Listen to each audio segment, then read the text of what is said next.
Сайн байцгаана уу? Та бүхэнд өнөөдрийн мэндийг хүргэе. Өнөөдрийн дугаараар 2020 оны хөлбөрийг та бүхэнд тайлбарлан хүргэх гэж байна. За, нэгдүгээр асуулт. Амьтны аймгийн англи зүйн шаталсан нэгжүүд хүрээ анги баг овг төрөл зүйлийн дагуу англин судалдаг. Дараахаас өвчтөн өрөөнд хамаарах ангиудыг сонгоно гэсэн хариулт байна. За, хөлбөр дээр мөлхөгч болон сүгөр өжигчтэй анги, B шавж болон шувны анги, C сормоос орхоо болон загасны анги, D хэвэл үлдэн болон хоёр өмтгтний анги, E мөлхөгч болон элтэс заламгаайтны анги гэсэн 5 хувилбар ирсэн байна. За эндээс 100 хувилбар нь бол A хувилбар буюу мөлхөгч болон сүгэр өжигчтэй анги юм а.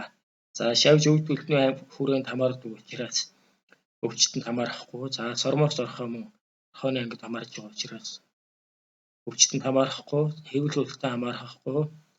За элтэс заламгаатай хамаарахгүй учраас 100 хувилбар нь A хувилбар 100 хувилбар байна.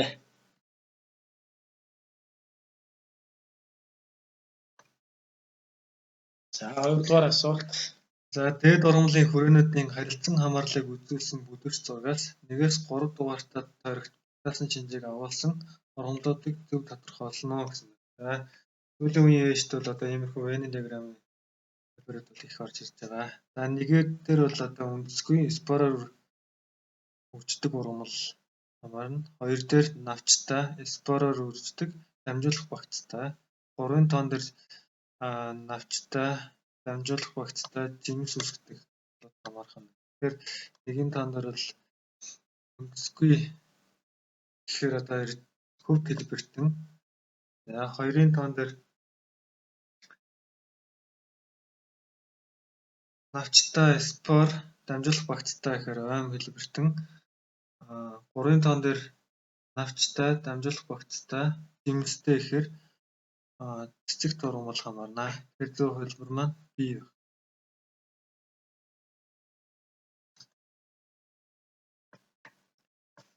За бодисууд концентрац ихтэй хэсгээс концентрац багатай хэсэг рүү шилжих үзэгдлийг нэрлэнэ гэсэн асуулт байна. За энд нь плазмолиз, диффуз, осмос, тургор, деплазмолиз гэсэн хувилбарууд байна.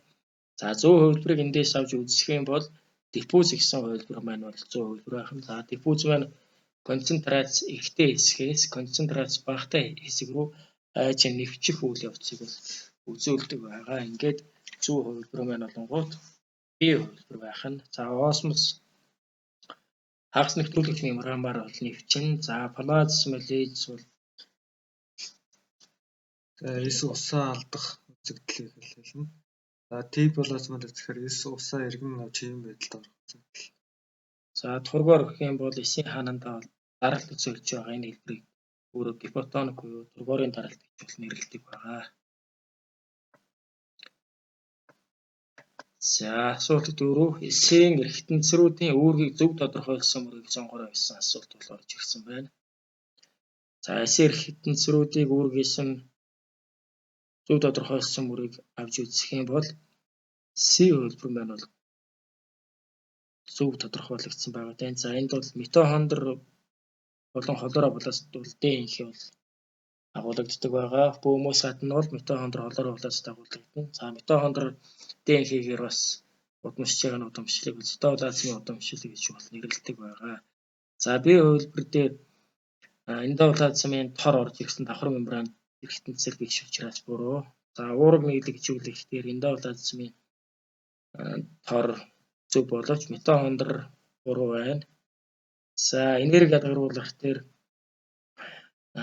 митохондри зөв боловч эндоплазмын холоро митохондрийг энэ дээр бол байхгүй гэж авч өгсөн учраас буруу хувилбар болж гарч байна. За ингээд 100 хувилбар маань 4-ийн C хувилбар зөв байх нэ. За асуулт 5. Янз бүрийн концентрацтай осмолтой амьтны хэсэгт хүрэхэд гарах эсийн төлөв байдлын өрсөлдөлтийг зөв төрөлсөлсөн зургийг олно гэсэн байна. За нэг сумын ажиглах юм бол 2 жишээ сум заасан байгаа учраас изотоник ижил концентрацтай осмол ахна. 1-ийн C 3 гэсэн хувилбар маань. За C дээр гарч байна. 1-ийн B3.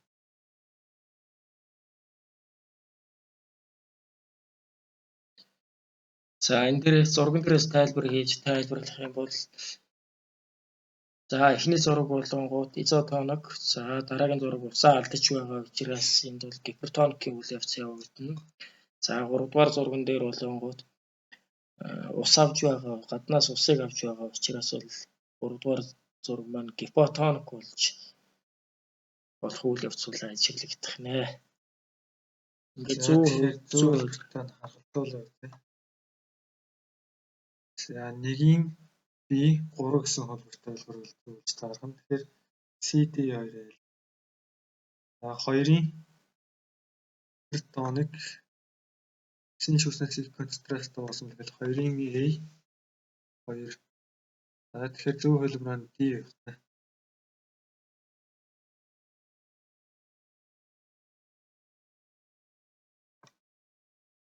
4 дугаар асуулт микроскопын бүтцийг ажиглах оптикийн хэсгүүдийг нэрлэнэ гэсэн асуулт орж ирсэн байна. За микроскопын оптикийн хэсэгт бол харах хэсэг гэсэн хэсэг бол тодорхойлогдсон. За энэ оптикийн харах хэсэгт бол окуляр, объектив, сэлгүүр гэсэн хэсгүүд бол оптикийн хэсэгт бол ордог байгаа. За тэгэхээр 100 хувилбар маань 4 3 нийт гэсэн хувилбар буюу C хувилбар маань бол 100 хувилбар байх нэ. За том араа, бага араа, суур, хавчаар. За эдгээр маань бол ерөөсөө механик хэсэгт, за тол диаграм маань эрэлтүүлэн хэсэгт.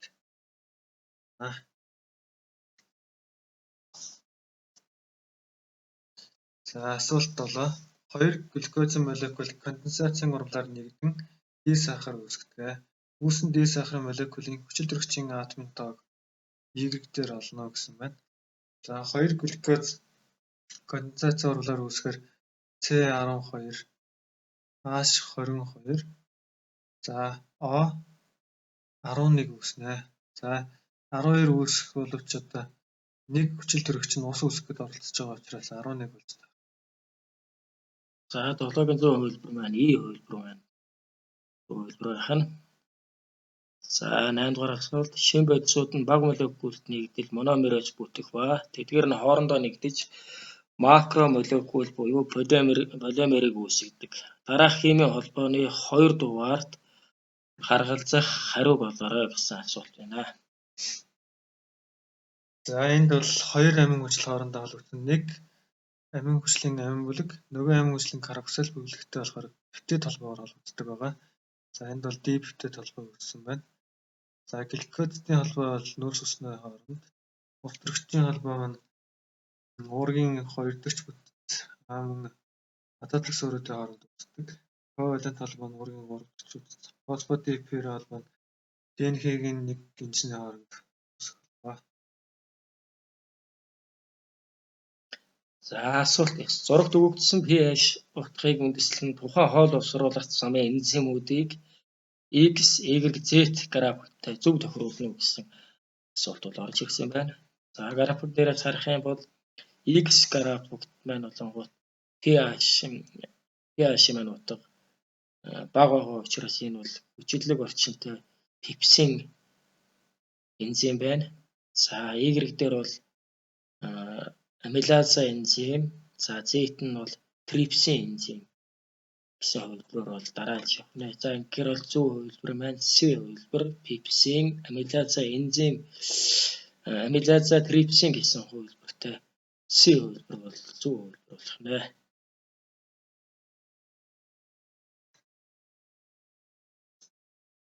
Дараа энзим болон субстрат нь хоорондоо түлхүүр цоожийн зарчмаар харилцсан үйлчлэнэ.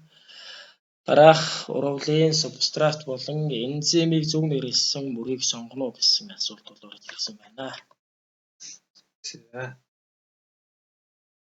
За A хэлбэр глюкоз субстрат гэхээр дээс энзимийн задлагдаж байгаа бодисыг хэлдэг байгаа. Тэгэхээр глюкоз маань бол одоо моносахар учраас бол биш ээ. За B сахароз. За сахарозын энзим задлж глюкоз фруктоз үүсгэнэ. За энэ зөв. За малтозыг Лактозын энзим задлж глюкоз үүсгэнэ. Тэгэхээр C буруу. D лактозын энзим задлж галактоз глюкоз үүсгэнэ. За E гэсэн үг л тогтмол. Тэгэхээр зөв хэлбэр нь B байна.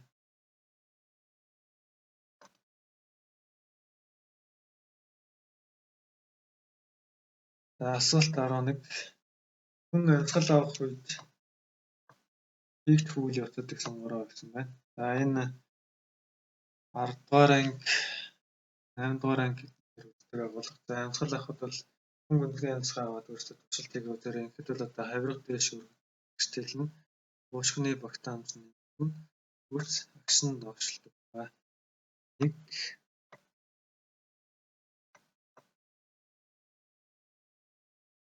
За 1 4 5 гэсэн үг байна.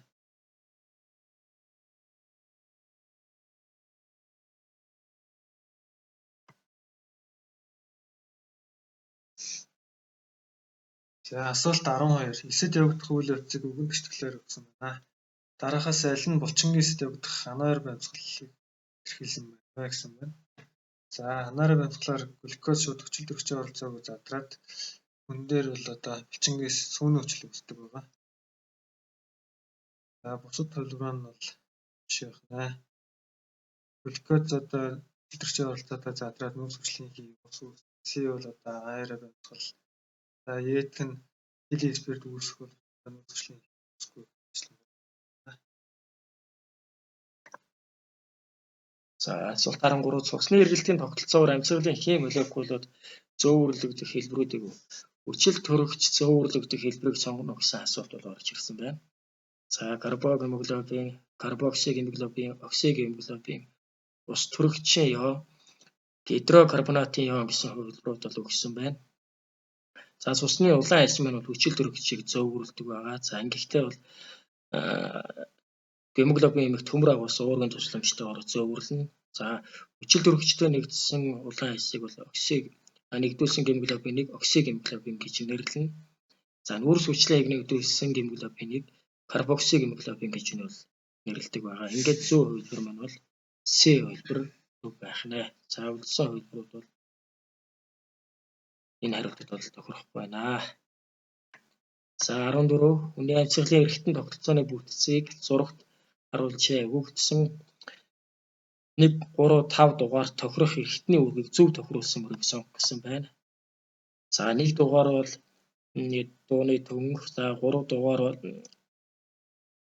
3 дугаараар хуурсан хоолой, 5 дугаараар бол нөгөө цулцсан бол илэрхийлсэн байгаа тийм. За энэ дээрээс авч үзэх юм бол 1 дугаарт дуу аваа үүсгэн. За 3 дугаарт хийн солилцоо агаар дамжуулна. За 4 дугаарт бол 5 дугаарт бол хийн солилцоо явагдана. За инхээр зөв хувилбар маань B хувилбар байх нэ. Түнх маань дуу авааг үүсгэн гуурсан хоолой агаарыг дамжуул аливаа л зулцсан хийн солилцоо бол явуулдаг байгаа.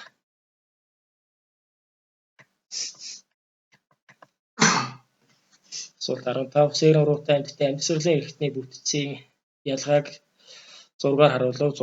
Зурагт өгөгдсөн амьсгалын эрхтний 1-4 дугаарыг тэдгээр мэргэшилтэд зөв аргалзуулна гэсэн байна. За энэ бол 7 дугаар ангийн биологийн агуулга дээр бол гарч ирдэг ойлголт байна. За сарс бол залумгаагаар амьсгална. Уушиг ба цогцсангаар хүмүүс эднэр амьсгална. За 4 дэх зурагтай тохирч байна. За уушиг ба хийн уутаар шувуу амьсгална. За энд уушиг ба хийн ууттай тохирох зураг бол 2 дугаартай зураг байна. За 3 дугаартай зураг бол өглөгчтэй уушигны зургийг харуулсан байна. Тасалгаа нь ухчаа бүхий хүндийтэй юм уушигнаас бол бүрдсэн байдаг байгаа.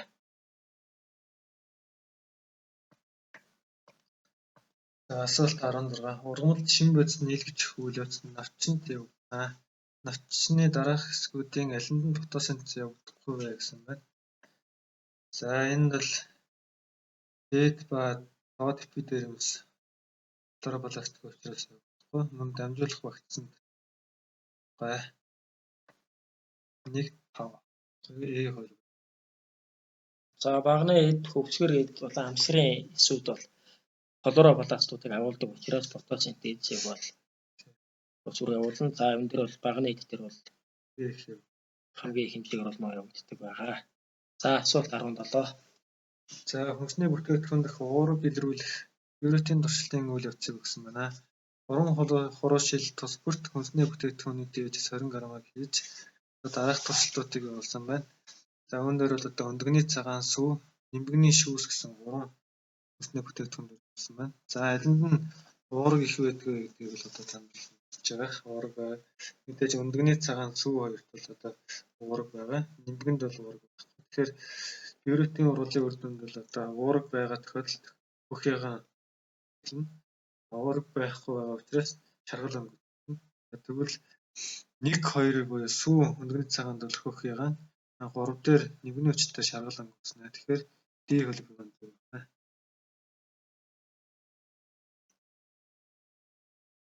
18 дугаар асуулт транспирацийн ач холбогдлыг тодорхойлсон зөв сонголтыг сонгоорой гэсэн байна. За транспирац гэдэг нь болонгууд ургамлын усны ууршилтыг ургамлаас уурших үзэгдлийг өөрөөр транспирац гэж бол нэрлэдэг байгаа. За тэгэхээр энэ дээрээс зөв хувилбарыг харж үзэх юм бол ургамлыг ус эрдэс бодисоор хангах гэдэг бол тохирохгүй байна. Ургамлыг шин бодисоор хангах мөн тохирохгүй байна. Ургамлыг сэрүүцүүлж агаарыг чийгшүүлэх гэсэн буюу С хувилбар байна. Бол зөв хувилбар бол тохирж байна. За эрдэс бодисоор хангах нь бол дамжуулах вакцины тусламжтайгаар явагдана. За шин бодисоор хангах нь фотосинтезийн үр дүнд явагддаг байна. За усны нөөцийг бол транспирац явагдсанаар л явагддаг. Хит хаалганд ургамал бол өөрөө одоо хит хаалтаас сэргийлж бол сэрүүцүүлэхийн тулд усыг ууршуулдаг байх нь. За мөн ингэж уурсан ус нь бол агаарыг чийгшүүлэх хурд томцоох нөхцөлийг бол бүрдүүлж өгдөг байгаа. Ингэхдээ бол навчны доод доторгууд ойрлох амцрын эсээр бол ихэнх тохиолдолд усыг ууршуулдаг байгаа. За асуулт 19. Дараах зурагт ургамлын дамжуулах багцыг төгслөг гэрэл нийлэгжилтийн үед үүссэн шин бодис нөөцлөгдөх эрхтэнд зөөвөрлөгдөхийн тулд бүтцэн аль хэсгээр дамжих вэ гэсэн байна. Тэгэхээр бид нар бүгдээрээ зургаа бол маш сайн анхааралтай ажиглах хэрэгтэй. За зурган дээр болонгууд киселен, полем, камби гэсэн хэсгүүд бол X, Y, Z хэсгүүдээр харагдаж байна. Анхааралтай зургийг ажиглах юм бол доошоо сум заасан болон дээшээ өксөх чиглэл сум заасан хэсгүүдийг харуулж байна. За энэ нь юу илэрхийлж байна? Өксөх сум нь болонгууд үндэснээс ус эрдэстэй усыг дээш чиглэлд одоо дамжуулж байгаа киселен буюу мудлагийг харуулж байна. За доош уруудах чиглэлд дамжиж байгаа сум бол полем буюу долонгоор шин бодис зөөвөрлөгдөж байна гэсэн санааг бол илэрхийлж байна. За ингэхээр зөв хувилбар маань Z буюу долон болон полимер шигшүүрт болгоогоор шин бодис бол зөөвөрлөгдөө. За асуулт 20. Зурагт цусны эсүүдийг төгсөлсөн байна. Ийм өсгөд тэмдэглэснээс тохирох шинжүүдийг сонгоно гэсэн байна. За ийм өсгөр бол одоо цусны цагаан эс байна. Цагаан эсийн онцлог бол одоо бөөнтэй. За янз бүрийн хэлбэртэй хамгаалах үүрэгтэй байгаа. За цусны улаан эс бол К өсгөр энэ маань бөөнгүй зэрэг хэлбэртэй улаан хэлбэрч зөвлөж. За ингээд зурган дээрээс бүгдээрээ харах юм бол одоо цусны цагаан эс маань болонгууд олон төрлийн одоо хэлбэр төрөлтэй байж болно. За гэхдээ өгөгдсөн хариултуудаа бол зурагтайгаа бас анхааралтай харьцуулж ийж бол зөв хувилбарыг бол сонгох шаардлагатай шүү.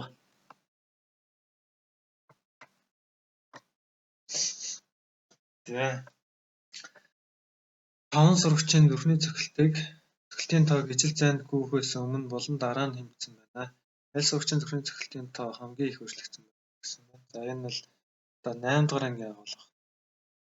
За тэгэхээр хамгийн их өөрчлөгдсөн гэхээр за 50 үеийн хамгийн бага байна гэсэн. Тэгээд үүсний дараах үе нь хамгийн өндөр байна. Сурагчид их өөрчлөгдсөн гэсэн. Тэгэхээр энэ дээр болохоор 3 дугаартай сурагч бол одоо хамгийн их өөрчлөлттэй харагдаж байна. 50 үе дээр хамгийн бага гэсэн байна. Тэгээд үүсний дараа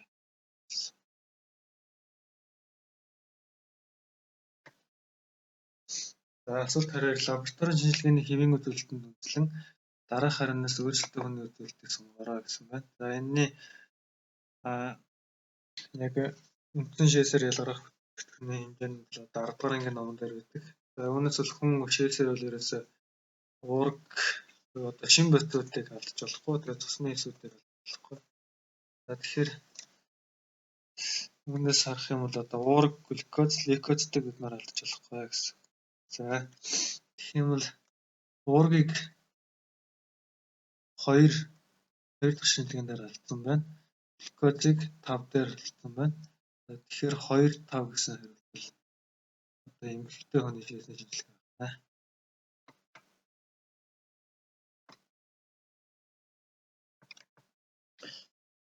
Асуулт 23. Хүний биеийн зураг төвөгдсөн 4 дугаартай ялгаруулах тогтолцооны бүтцийг нэрлэж үүрэгтэй зөв харгалзуулаарай гэсэн бол зөв хувийг сонгоно гэсэн асуулт орж ирсэн байна.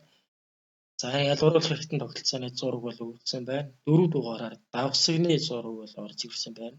За давсаг нь бол бөөрнөөс шээс дамжуулах цоргоор бичсэн бөөрөнд үссэн шээсийг бол хадгалах, за гадагштуулах үүрэг эрхтэн байгаа. Асуулт 24. Бөөрийн нефронд шүүгдэх болон эргэн чимэгдэх үйл явцын үр дүнд үүссэн эцсийн шээсний найрлагдах бодисуудыг зөв илэрхийлсэн мөрийг сонгоно гэсэн байна. За эндээс асуултуудыг харах юм бол A хувилбар дээр давс, шээг, ус, за B хувилбар дээр шээг, амин хүчил, C хувилбар дээр давс, ус, D хувилбар дээр амин хүчил, глюкоз, E хувилбар дээр амин хүчил, глюкоз, давс гэсэн хувилбарууд бол өгөгдсөн байна. За ингээд энэ тохирогцсон хувилбар нь бол мэдээж A хувилбар. За эндээс бол шээг болон давс, ус гэсэн одоо бодисууд биеэс бол гадагшилдаг байх нэ.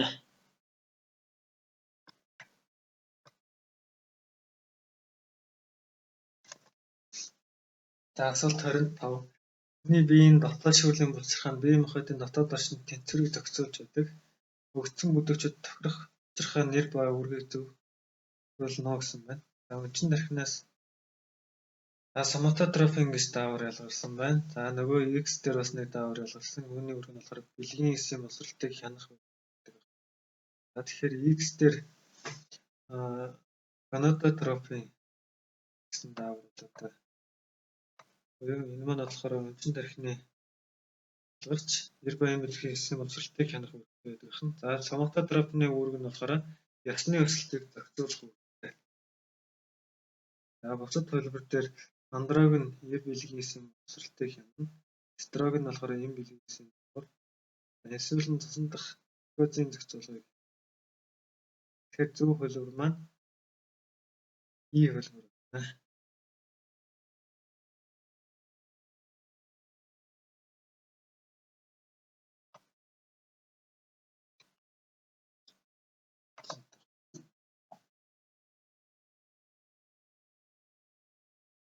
Асуулт 27. Орчны температураас хамаарч хүний биеийн температур хэрхэн өөрчлөгдсөн үр дүнг графикаар харуулжээ. Бие нөхцөлд хүний биед явагдах өөрчлөлтийг илэрхийлсэн хариуг сонгоорой гэсэн байна. За бие нөхцөлд бол хүний биеийн температур 35.5 градустай хүрсэн байна. За энэ үед болонгууд хүний биед ямар өөрчлөлтүүд орох вэ гэхээр хүний биед арьсны хөлс ялгаралт багасна. За арьсны хөлс ялгаралт багасна, шар ус босох, судас нарийсах гэсэн үйл явцууд бол явагддаг байгаа.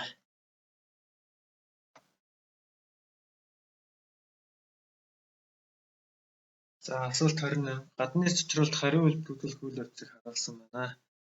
За мэдрэлийн импульс нь усанд хүрэх өксөх зам гэж байна. За 1 рецептор, 2 метрихүн нейрон, за 3-ын тоогоор хөдөлгөөний нейрон, 4 буюу ажиллах хэрэгтэй. Тэгэхээр зөв хувилбар маань рецептор, метрихүн нейрон C.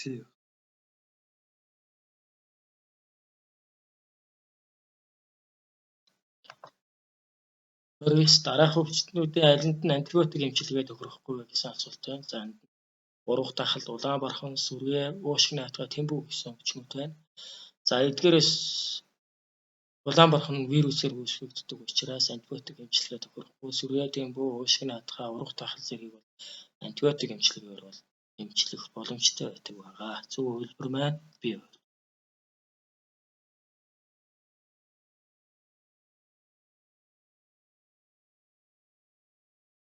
Асуулт 31. Дараах тохиолдлуудаас идэвхтэй дархлааны хэлбэрүүдийг зөв хосоллыг олно.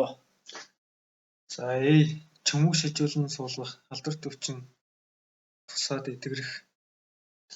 За биетхэн чөмөг шижүүлэн суулгах, эхийн охины сүүгээр хооллох. За эхийн охины сүүгээр хооллох маань бол одоо идэвхгүй дархлаа. Чөмөг шижүүлэн суулгах гэдэг нь бол одоо цусны өвдөл эсүүдийг нэмэгдүүлэх онцлогтой. За эмчилгээний ээлж сэлбэх гэдэг нь одоо эсрэг бие цус руу шууд сэлбэхт бол одоо идэвхтэй дархлаа.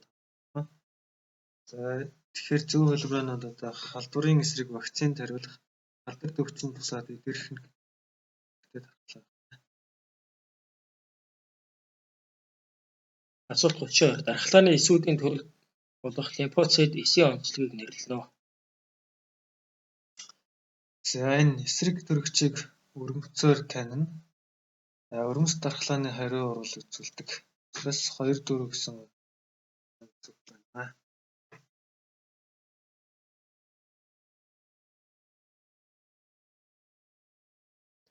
За асуулт 33. Миозоогдлын онцлог шинжүүдийг нэрлэнэ гэсэн асуулт бол орж ирсэн байна. Миозоогдол маань бэлгийн эсийн хуваагдал. За бэлгийн эсийн хуваагдал учраас гафлоид үрдэлтэй эс үүснэ. За гафлоид үрдэлтэй 4 ширхэг төл эс үүснэ. 1 4 5 гэсэн хувилбартай хувилбар маань зөв хувилбар байх нь. Тэгэхээр бус буюу одоо гафлоид бүрдэлтээс 2 төл эс үүснэ гэдэг нь болохоор миозоогдлын онцлог шинж. За 34-р асуулт бол миозоогдлын үр дүнд үүссэн хоромсоо ямар бүрдэлтэй хэдэн төлөв эс үүсэх вэ гэсэн хувилбар байна. За эндээс бол 34-р хувилбар дээр 33-р хувилбар дээр байхгүй 2 3 6 гэсэн хувилбарууд бол хувилбар нь бол таарах нь 34-р асуултны хувьд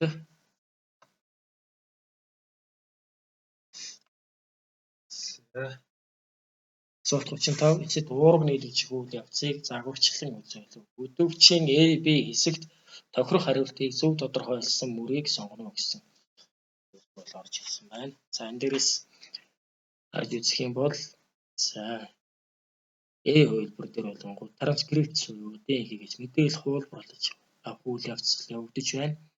За B хувилбар дээр бол уурга нийлэгдэх үйл явц явагдаж байна. За тэгэхээр транскрипт уурга нийлэгчээд үүссэн байдлыг бол харуулсан байна. Транскрипт ба уурга гэсэн хувилбартай C хувилбар зөв байх нь. За трансляц бол уурга нийлэгдэх үйл явцыг илэрхийлж C-гээр илэрхийлж трансляцыг бол илэрхийлсэн байна.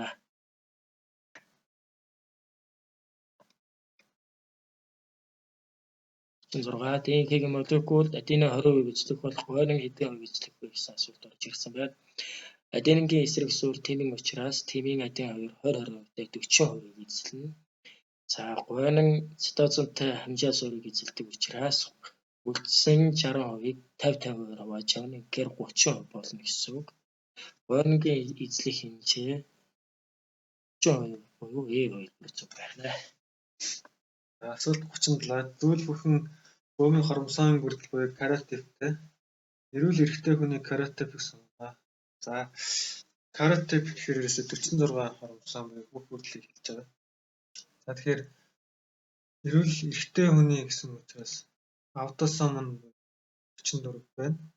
За тэг геносом нь XY буюу эрэгтэй хүйс. За эмэгтэй гэсэн байвал XY гэсэн. За тэгэхээр зөв хувилбар маань A хувилбар байна.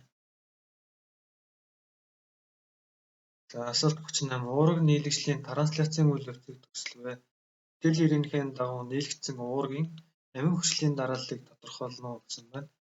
За тэгэхээр энэ зургнаасаа хараад за хамгийн ихнийх нь бол метоном байна. Түүний араас CGOA гэсэн дараалалтай. цитозны эсрэг гуанин, гуанин эсрэг цитозин, ураачлалын эсрэг адены гэхээр арганин. За гэх мэтчлэн 3-3-аар нь ингээд нөхцөлтэй холбоотой явахаар зөвлөмж гарч байна.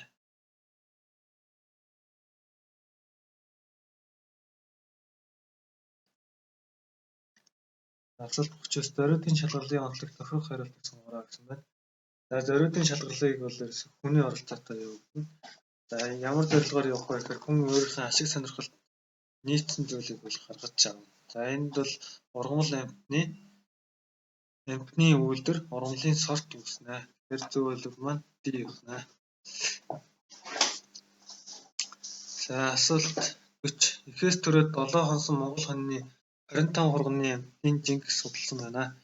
За хурганы амтны жинг хамгийн багаас нь жингийн дараалал жагсаан бичиж вариацыг нэг гаргасан байна. Хамгийн бага жинтэй хурга 2, хамгийн их нь 3 байсан бол дараах томыг ашиглан хургуудын дунд жинг олгоорой гэсэн байна. За энэ бол 10 дугаар ангид байдаг байгаа. За энийг олохдоо амтны жинг хурганы тоонд нь үзүүлээд нэмээд явдаг. Тэгээд хамгийн сүүлд нь хургийнхаа нийт тоонд хуваачдаг. За тэгэхээр энд бол 4 кг гэсэн гарч ирнэ. Та бүхэн бодцоорой.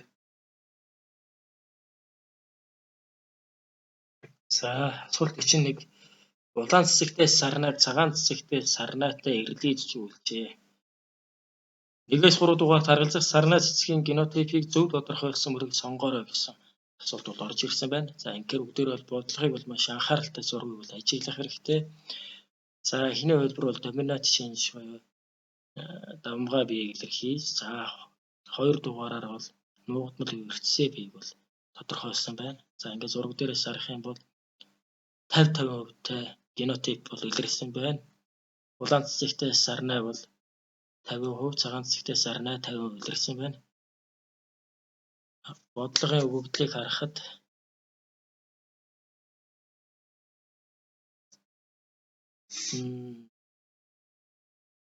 нэг дугаартай сарнай бол том А жижиг А гетерозигот доминант байна. За 2 дугаартай сарнай цэцэг бол эртсээ гомозигот сарнай цэцэг байна. За ингээд 3 дахь хамт үед бол 50%-тай эртсээ гомозигот шинж тэмдгээр бол илэрсэн байх нэ. За ингээр бодлогын маань 100 хувилбар, С хувилбар нь бодлогын 100 хувилбар болж ирэх юм. Бодлого дээр бол улаан сарнай цэцгийг гетерозигот доминант үеэр бол илэрхийлсэн байна. За асуулт 42. За амьд биеийн үйл ажиллагааг ашиглан өвдөөгдөн үйлдвэрлэх үйл явцыг бол биотехнологи нь дараах бичил биетнүүдийг биотехнологид ямар зорилгоор ашигладаг болохыг тодорхойлно гэсэн. За A дээр вирусыг антибиотик үйлдвэрлэлд бол ашиглахгүй. Биотехнологи үйлдвэрлэлд ашиглах. Тэгэхээр B хөгжсөн мөгийг биотүлш үйлдвэрлэлд ашиглахгүй. Тэгэхээр бас 3. За C битидо бактерийг хүнсний үйлдвэрлэлд ашиглах боловч одоо металл олборлолтод ашигладаг учраас 3. За хемотроп бактерийг антибиотик үйлдвэрлэлд ашигладаг байна. Тэгэхээр зөв хэлбэр маань хөрөнгө мөг үүнийг одоо хүнсний үйлдвэрлэл биотүлш үйлдвэрлэлд ашигладаг. Ийм бол зөв байна. За генийн инженерчлэлийн аргад тохирох хөгжлийг сонгосон байна. За тэгэхээр энэ бол ерөөсө гербиц төсвөртэй генийг ялган авч ургамлын суулгах гэдэг. Бусд маань бол одоо биотехнологи. Асуулт 44. Монгол орны гадарган утасны нөөц зогсоод нөлөөлж буй хүчин зүйлсийг нэрлэнэ гэсэн асуулт байна. Оймоодыг хэмжээгээр устгах, автомашины хэрэглээ үүсэх, далайн утасны түвшин нэмэгдэх, үүлдрийн хог хийгдэл, дэлхийн дулаарл, туйлын мөс айлах гэсэн асуулт бол орж ирсэн байна. За энэ дээрээс зөв хувилбарыг авч үзэхэд бол үүлдвэрийн хог хаягдал, дэлхийн дулаарлын улмаас бол гэдэг дараах үйл явц бол явагдах нь оймоодыг их хэмжээгээр устгах гэсэн 3 хувилбар бол зөв хувилбар байх нэ. Гадарган утасны нөөцийг багасгаад оймоодыг их хэмжээгээр огтлох, үүлдрийн хогдол, дэлхийн дулаарл гэсэн хувилбарууд зөв хувилбар байх нэ. Тэгэхээр С хувилбар маань зөв хувилбар байна.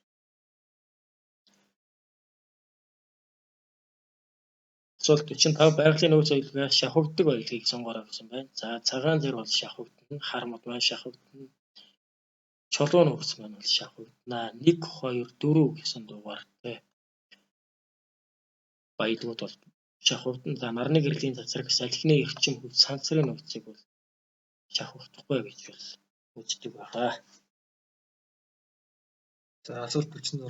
Байгаль нөөцлөгчийн эргэлтийн бүлэг зургийг 1-4 дугаар тохирох боловч зөв мөн гэсэн байна. За одоо сумны чиглэлээ сайн ажиллах тий. За 1-ийн тоон дээр агаарт байгаа нөөцлөгчлийн ургамал руу чиглэж байгаа учраас фотосинтез.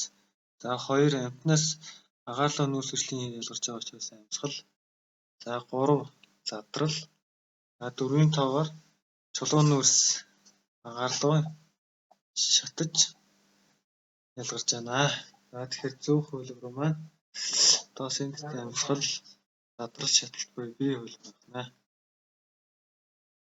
За нэг гатлага дунджаар 150 чих бургас ургаж байвал энэ нь популяцийн ямар үзүүлэлтэд хамаарах вэ гэсэн байна. За энэ бол нягтшил байна.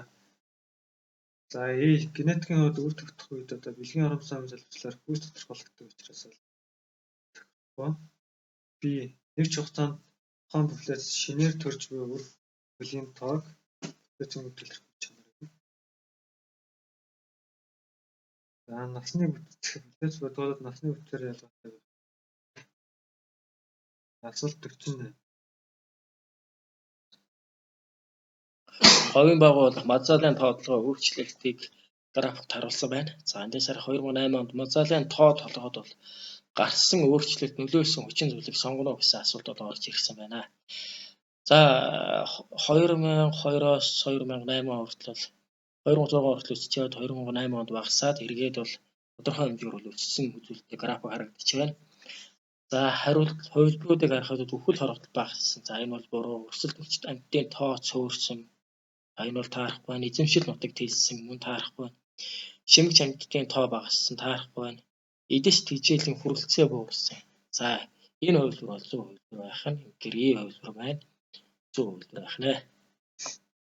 За мазалаа нь Монгол улсын улаан наманд орсон. За ойролцоогоор 50 орчим 60 орчим одоо мазалаа байгаа гэсэн сүүлийн судалгаа байгаа. За асуулт 49. Хуурай газрын экосистем илчлэлийн хэлхийг харуулсан байна. Дараах хөтөлбөрөөр D өсгөр тэмдэглэсэн гэж байна. За энэний үүргийг тодорхойлно гэхээр за D гэхээр одоо бүх төлөөлөгчтэй холбогдож байгаа учраас дадлагч продуцент байна. За бүтээгчийг продуцент, хэрэглэгчдийг консумент гэж бод нэрлэж байгаа. Эдгээр хэрэгчлүүдийг бол давхар зайлшгүй шийдэлж явах хэрэгтэй. За юу гэдгийг дараагийн одоо 21 оны шимтрал дээр бас продуцент гэдэг ороод ирэх болсон үсэхгүй. За 50 дугаар асуулт экосистем дэх эдэс шилжээлийн эрхлэний энергийн шилжилтийг сумаар илэрхийлв. Тэжээлийн эрхлэм дэх энергийн алдагдлыг зөв илэрхийлсэн хариуг сонгоорой гэж бол орж ирсэн байна. За ерөнхийдөө тэжээлийн хэлхээ бол 90-10% харьцаагаар бол энерги бол алдагдаж бол явдаг байгаа. За юу гэж илэрхийлэх вэ гэхээр одоо 10,000 ширхэг одоо царцаа байлаа гэж бодоход түүгээр хооллогч мэлхий 1000 байх жишээ нь ингэж энерги алдагдал. Дараагийн төвшөнд бол 90-10% харьцаагаар бол явдаг байгаа. Тэгэхээр тоотлого биомасс бүтээн гэдэг бүгдээрээ 10% дагаад хуурай явцдаг. За ингээд задгаа асуулт руу 2 дугаар хэсэг рүү орж ирж байна. Амьд бие махбодод агуулгадах нүүрс усны хэлбэрүүд 1-7 тэдгээрийн тодорхойлттой харгалзуулах гэсэн хувилбар бол орж ирсэн байна. За ургамлын эсийн ханыг бүрдүүлдэг нь болохоор целлюлоз. За чихрийн манжинд ихээр агуулгаддаг нь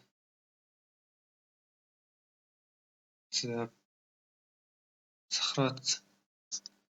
За цуснд дагуулгаддаг нь глюкоз, сүүнд дагуулгаддаг нь лактоз, амтны элэг булчинд нөөцлөгддөг нь гликоген, мөөгний эсийн ханыг бүрдүүлдэг нь хитин, ургамлын эсэд нөөцлөгддөг нь болохоор цартуул байна. За 2-2 эсийн амьдралын мөчлөгийн үе шатууд тэдгээрийн үйл явцтай нь харгалзуулна гэсэн байна. За хоёрдугаараас харахад за ДНХ-гийн нийлэгжилт бол эсийн интерфазын шатны S үе шатн дээр ДНХ нийлэгжин. За хоромсоомын эрчлэлт суларч хроматин болно гэдэг бол метафаз анафазын үе шатн дээр бол хоромсоомын эрчлэлт суларч хроматин хэлбэрт бол шилжнэ. За энэ бол метозын 5 дугаараар бол илэрхийлэгдэнэ. Хоромсоомын хуваарлаж чухал үүрэгтэй эсийн төв хувирчлагдана. За эсийн төв маань болонгууд интерфазын G2 шатн дээр бол хувирчлагдана. Хоромсоомууд эсийн төв хэсэг дэгнэн шагсан метод суваагдлын метафазын үе шатн дээр хоромсоомууд эсийн төв хэсэгт чагсдаг байгаа. За энэ дээр бол метозын 4 дугаараар бол илэрхийлэгдэнэ. За хоромсоомууд эрчлэгдэн бүдүүрнэ. За пропозын шатн буюу метоз сувааглалын 3 дугаар метоз 3 гэсэн хэсэг дээр бол пропозын шатн дээр хоромсоомууд эрчлэгдэн бол бүдүүрдэг байгаа. За энэ дээр сая сольж хэлсэн байгаа даа. За хроматидуудын салалт бол метоз хуваагдлын 5 дугаар буюу анафазын шатн дээр явагдана. За хоромсоомын эрчлэлт суларч хроматин болох нь бол метоз хуваагдлын телофазын шатн дээр бол явагдана. 6 дугаараар илэрхийлэгдэнэ.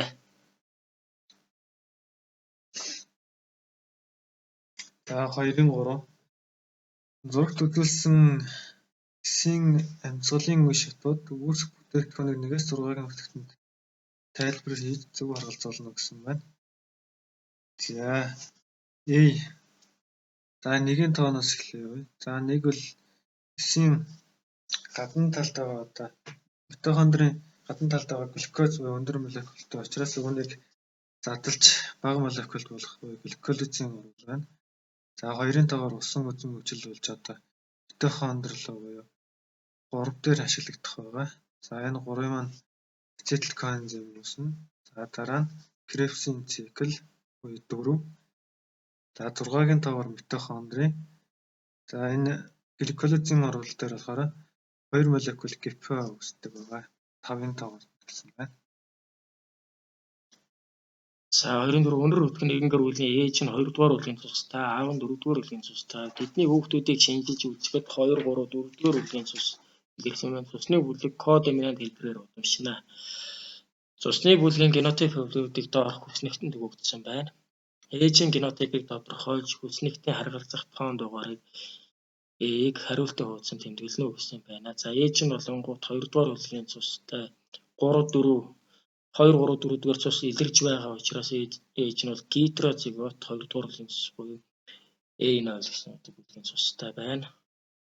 За 4 дугаар үлгийн цустай хүүхдийн генотипийг 3 дугаар үлгийн цустай хүүхдийн генотипийг тодорхойлж хүснэгтэнд оруулна гэсэн байна. За 3 дугаар үлгийн цустай хүүхэд За тэгэхээр энэ дээр та бүхэн одоо бодолт хийж үзээрэй. Хэн саяны хэлсэнчлээ одоо A0 байна гэсэн. За тэгвэл аав нь 4 дугаар бүлгийн цустай гэхээр AB гэсэн ганц зүйл байгаа. Энэ хоёрыг хооронд нь нэвцэлтүүлээд үзэхээр одоо хүүхдүүдийн цусны бүлэг гарч ирэх байгаа. За дахин бодож үзээрэй. За 3 дугаар бүлгийн цустай хүүхдийн генотипийг тодорхойлно гэхээр ингээд нэвцлүүлээд хооронд нь үзэхээр 25% буюу B0 гэсэн одоо 3 дугаар бүлгийн цус гарч ирж байгаа. За дараагийн асуулт 4 дугаар бүлгийн цустай хүүхдийн генотип гэхээр мэдээж AB байгаа. За мөн адил 25%-аар илэрч байгаа. За энэ гэр бүлийн 2 дугаар бүлгийн цустай хүүхдийн генетикийн хэдэн хөлбөр байх боломжтой вэ гэсэн байгаа. За энд A0 гэсэн одоо 2 хөлбөр илэрч байгаа. За энэ гэр бүлд 1-р бүлгийн цустай хүүхэд төрөх боломж байгаа юу? За энэ гэр бүл дахин хүүхэд төрүүлэх 3-р бүлгийн цус хэдэн хувь төрөх боломжтой гэдгийг одоо та бүхэнд үлдэе. За сайн хэлсэн бодож үзээрэй. За ингээ өнөөдрийн дугаараар 2020 оны A хөлбөрийг тайлбарлан хүргэлээ. Та бүхэн сувга цахим диалог сувгийг дэмжиж лайк, шеэр хийгээрэй. Дараагийн дугаараар 2020 оны BC хөлбөрүүдийг тун удахгүй оруулах болно.